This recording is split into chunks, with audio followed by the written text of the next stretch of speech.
Hello dear students, कैसे हो आप सभी। तो आज के इस वीडियो में हम कक्षा 8 का मैथ्स का प्रश्नावली 1.1 के क्वेश्चंस को सॉल्व करेंगे। तो चलिए सबसे पहले हम क्वेश्चन नंबर 1 को करते हैं। इसमें हमसे क्या कहा गया है, उचित गुणधर्मों के उपयोग से निम्नलिखित का मान ज्ञात कीजिए। तो इसमें हमें ये दो क्वेश्चंस दिए गए हैं, तो इनका हमें मान ज्ञात करने के लिए कहा गया है उचित गुणधर्मों का उपयोग करके।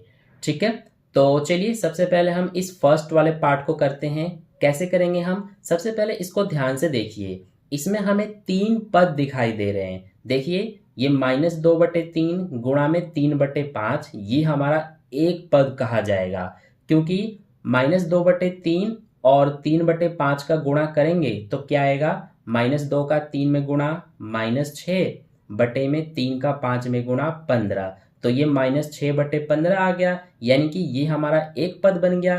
तो इसीलिए ये क्या है, हमारा एक पद है। ठीक है, इसी तरह से ये आगे है 5/2। तो देखिए यहाँ पर प्लस का निशान आ गया, यानी कि ये प्लस का निशान आ गया, इसकी वजह से ये जो है इससे अलग हो गया, तो इसीलिए ये हमारा दूसरा पद है।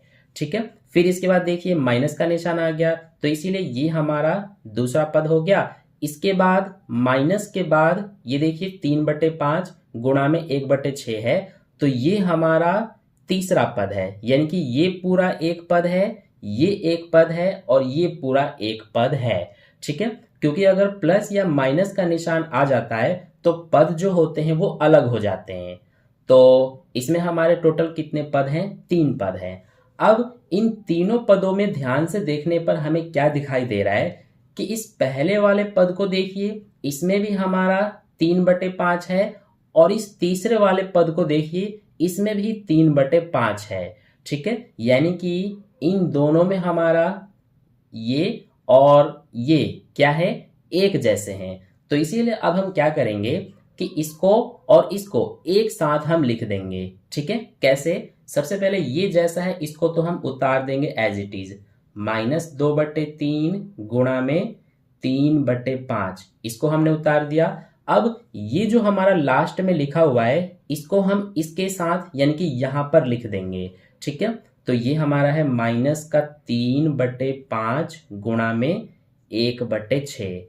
ठीक है, यहां तक आपको समझ में आ गया। अब इसके बाद ये वाला हमारा बच गया, तो इसको हम लास्ट में यानी कि यहां पर लिख देंगे। तो यहां तक आपको समझ में आ गया होगा। अब देखिए इसमें हमने क्या किया है कि हमारा ये जो लास्ट वाला पद था इसको हमने बीच में यानी कि इसकी जगह पर यहां लिख दिया, और इसको हमने ये जो बीच में था इसको लास्ट में यहां पर लिख दिया। यानी कि इसमें हमने क्या किया है कि जो पद हैं उनका क्रम चेंज किया है, यानी कि पहले वाले को बाद में और बाद वाले को पहले हमने लिख दिया है। तो इस गुणधर्म को हम क्या कहते हैं, इसको हम क्रम विनिमयता गुणधर्म कहते हैं। तो इसीलिए इसमें हमारा कौन सा गुणधर्म लगा हुआ है, क्रम विनिमयता गुणधर्म लगा है। तो इसीलिए ब्रैकेट में यहां पर लिख देंगे क्रम विनिमयता से। ठीक है, ये गुणधर्म मैंने आपको बहुत अच्छे से समझाया था इस चैप्टर का जो इंट्रोडक्शन वाला वीडियो था उसमें। ठीक है, उस वीडियो को अगर आपने नहीं देखा है तो उसे देख लेना, वो वीडियो आपको डिस्क्रिप्शन बॉक्स में मिल जाएगी। ठीक है, अब देखिए यहाँ तक आपको समझ में आ गया अच्छे से। अब इसके बाद हम क्या करेंगे, यहाँ पर ये जो हमारा पहला वाला पद है और ये जो हमारा दूसरा पद है, इसमें हमें 3/5 और 3/5 दिखाई दे रहा है। तो अब हम क्या करेंगे कि इन दोनों में से 3/5 को हम बाहर लिख देंगे, यानी कि दोनों में से 3/5 को अब हम कॉमन लेंगे। ठीक है, तो यहाँ पर इस तरह से हम लिख देंगे 3/5। अब इसमें से हमने 3/5 को बाहर लिख दिया, तो ये हमारा बचा हुआ है। तो इसीलिए ये जो बचा हुआ है इसको हम ब्रैकेट के अंदर इस तरह से लिख देते हैं। ठीक है, ऐसे ही इस वाले में से भी हमने 3/5 को बाहर लिया है, तो इसमें हमारा क्या बचा, ये माइनस बचा हुआ है और 1/6 बचा हुआ है, तो इसको लिख देंगे हम -1/6।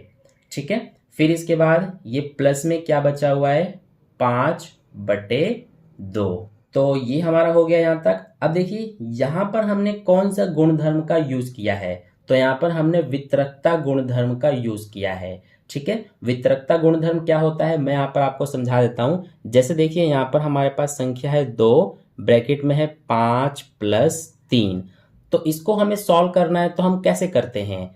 तो ये जो 2 है इसका सबसे पहले इस 5 में गुणा करते हैं, ब्रैकेट में जो है, तो इस तरह से लिख देंगे 2 × 5, फिर ये प्लस है तो प्लस, फिर इस 2 का इस 3 में गुणा करते हैं इस तरह से। ठीक है, तो ये जिस तरह से हम सॉल्व कर रहे हैं इसी को हम क्या कहते हैं, वितरकता कहते हैं, यानी कि वितरकता गुणधर्म। ठीक है, तो देखिए इस तरह से हमने इस क्वेश्चन को यहाँ पर लिखा है।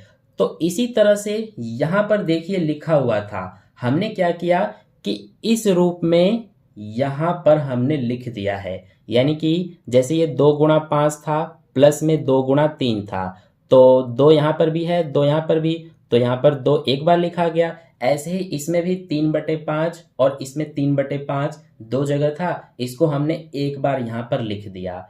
ठीक है, तो इसीलिए ये जो गुणधर्म होता है, जिस गुणधर्म से मैं ये आपको समझा रहा हूँ, जिस गुणधर्म से ये सॉल्व हुआ है, इसी को हम वितरकता गुणधर्म कहते हैं। तो इसीलिए यहाँ पर हम लिख देंगे ब्रैकेट में वितरकता से।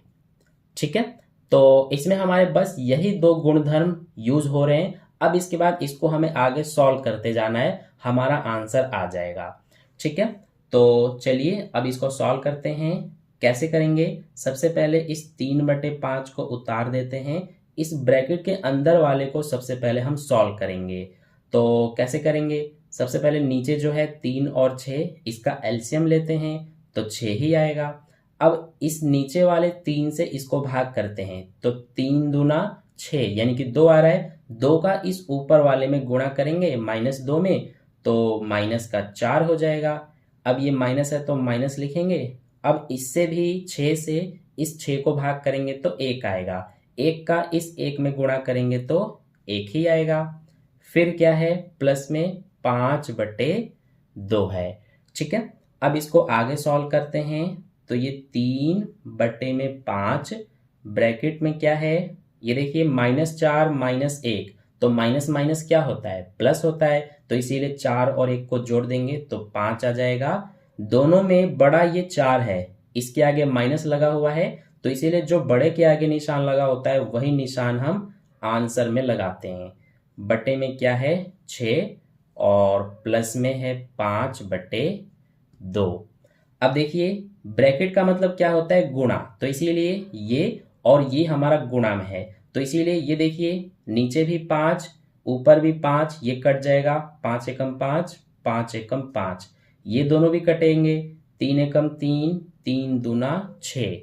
तो अब हमारे पास क्या बच रहा है, ये देखिए 1 - 1 यानी कि 1 गुणा में -1, तो गुणा करेंगे तो -1 आएगा, बटे में 1 गुणा में 2 तो ये 2 ही आएगा। फिर प्लस में क्या है 5/2। ठीक है, अब आगे हम यहाँ पर सॉल्व कर लेते हैं। तो अब इसको कैसे करेंगे, हम नीचे देखिए सेम है 2 2, तो ऐसे सिचुएशन में हम क्या करते हैं, जब नीचे एक जैसे होते हैं तो इसको हम एक बार लिख देते हैं और ऊपर वाला जैसा है वैसा ही हम यहाँ पर उतार देते हैं। ठीक है, अब -1 + 5, तो माइनस प्लस क्या होता है, माइनस प्लस माइनस होता है, इसीलिए 5 में से 1 को माइनस करेंगे तो 4 आएगा, बटे में क्या है 2। ठीक है, ये 4 प्लस में आएगा क्योंकि बड़ा 5 है और 5 से पहले प्लस है, इसीलिए ये 4 हमारा प्लस में होगा। ठीक है, तो अब 4/2 हो गया। अब ये हमारा कट जाएगा, 2 के पाड़े से 2 एकम 2, ये 2 दूना 4, यानी कि हमारा आंसर क्या आ रहा है, हमारा आंसर 2 आ रहा है। तो इसीलिए ये 2 हमारा आंसर हो जाएगा इस फर्स्ट वाले क्वेश्चन का। ठीक है, तो इस तरह से आपको करना है, इसे आप चाहें तो अपने नोटबुक में नोट कर सकते हैं, इसी तरह से आपको भी करना है। अब इसके बाद चलिए हम इस सेकंड पार्ट को करते हैं। तो इसके लिए सबसे पहले हम जो हमारा ये फर्स्ट वाला है इसको मिटा देते हैं। तो सेकंड वाले को भी हम इसी तरह से करेंगे जैसा हमने फर्स्ट वाले को किया है। सबसे पहले देखिए इसमें यहाँ पर 2/5 गुणा में -3/7 है, तो ये हमारा एक पद होगा।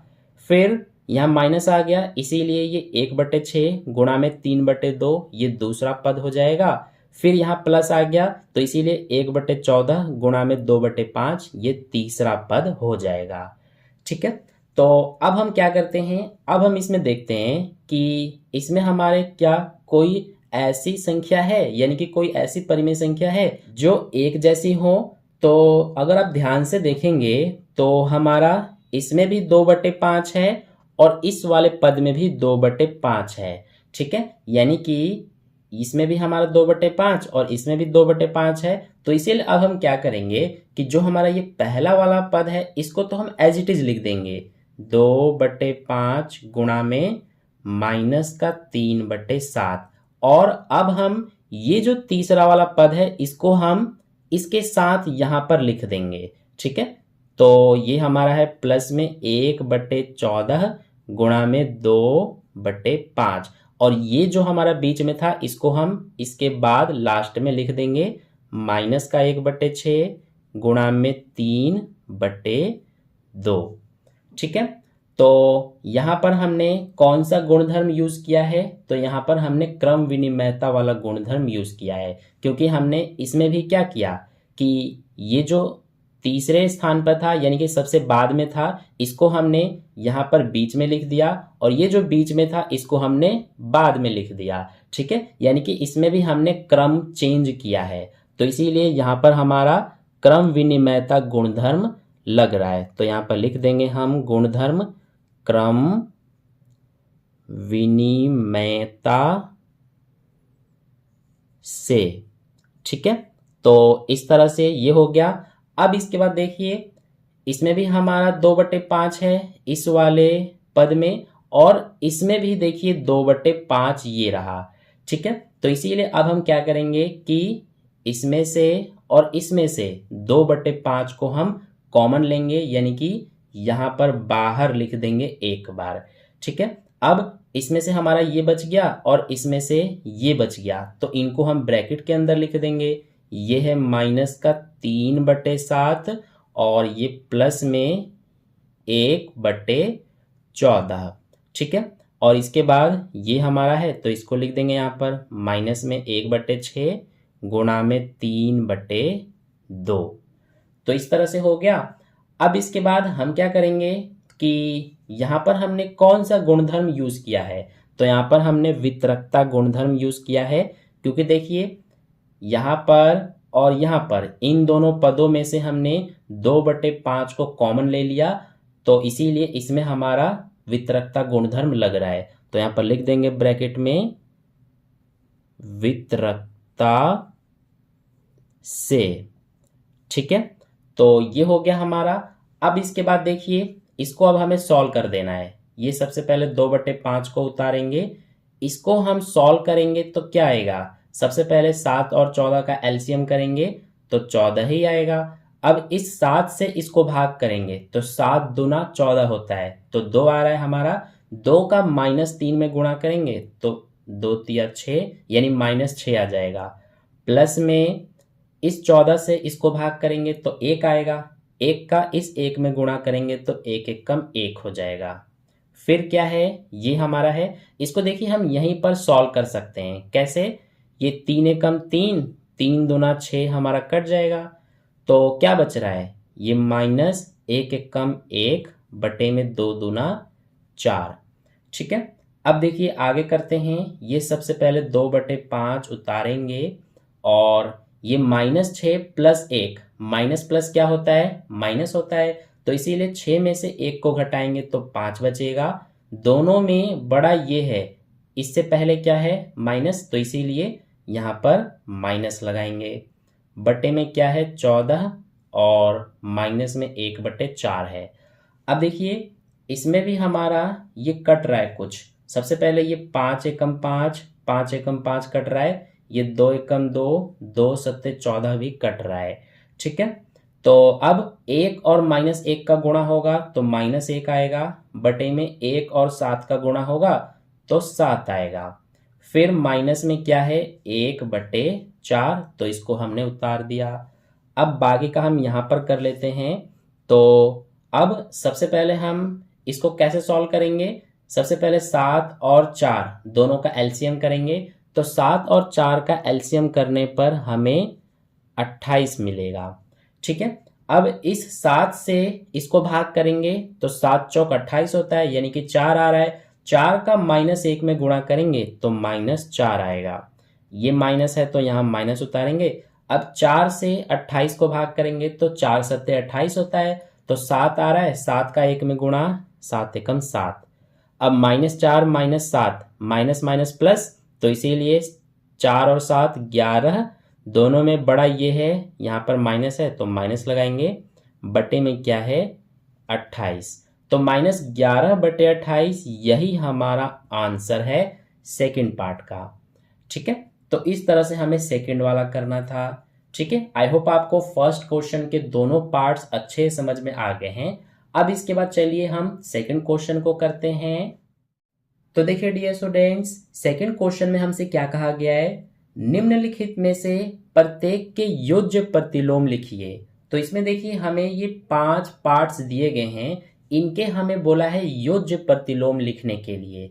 तो योज्य प्रतिलोम क्या होता है ये मैंने आपको इंट्रोडक्शन वाले वीडियो में बहुत अच्छे से समझाया था। जब भी हमसे किसी भी संख्या का योज्य प्रतिलोम पूछा जाता है तो हम क्या करते हैं कि जो संख्या हमें दिया गया है उसमें निशान देखते हैं कौन सा निशान है। जैसे ये हमारा 2/8 प्लस का है तो इसका उल्टा निशान लगा के लिख देते हैं, तो इसका हो जाएगा उल्टा माइनस का 2/8, वही हमारा इसका योज्य प्रतिलोम कहलाएगा। तो इसका योज्य प्रतिलोम हम इस तरह से लिख देंगे, 2/8 दिया हुआ है तो लिखेंगे कि 2/8 का योज्य प्रतिलोम। तो क्या हो जाएगा, ये हो जाएगा हमारा माइनस का 2/8। ठीक है, तो यही हमारा आंसर है -2/8, यानी कि 2/8 का योज्य प्रतिलोम। ठीक है, इसी तरह से दूसरा है -5/9। अब देखिए इसमें हमें पहले से ही माइनस दे दिया है तो इसीलिए इसका योज्य प्रतिलोम क्या हो जाएगा 5/9 प्लस का। ठीक है, ये हमारा फर्स्ट पार्ट है। अब यहाँ पर हम सेकंड पार्ट को करेंगे तो यहाँ पर हम लिखेंगे, हमें दिया है -5/9, तो इसका योज्य प्रतिलोम क्या हो जाएगा, तो ये हो जाएगा हमारा माइनस है तो इसीलिए प्लस का 5/9 हो जाएगा। और एक चीज और बता देता हूं मैं आपको कि जैसे ये हमारा -5/9 है तो इसको अगर हम लेंगे और इसका योज्य प्रतिलोम 5/9 है तो इसको लेंगे, यानी दोनों को लेकर और जोड़ देंगे तो हमारा आंसर 0 आ जाएगा। ठीक है, किसी में भी, इसमें भी अगर आप 2/8 और -2/8 को जोड़ोगे तो आपका आंसर 0 आ जाएगा। ठीक है, योज्य प्रतिलोम में हमारा ऐसे ही होता है। इसके बाद अगला देखिए, -6/-5 दिया हुआ है। तो देखिए ऊपर भी इसमें माइनस है, नीचे भी माइनस है, तो इसीलिए इस माइनस से ये वाला माइनस कट जाएगा, तो ये हमारा बन गया 6/5। यानी कि अब हमें 6/5 का योज्य प्रतिलोम बताना है। ठीक है, तो क्या हो जाएगा, ये प्लस का 6/5 है तो इसका योज्य प्रतिलोम माइनस का 6/5 हो जाएगा।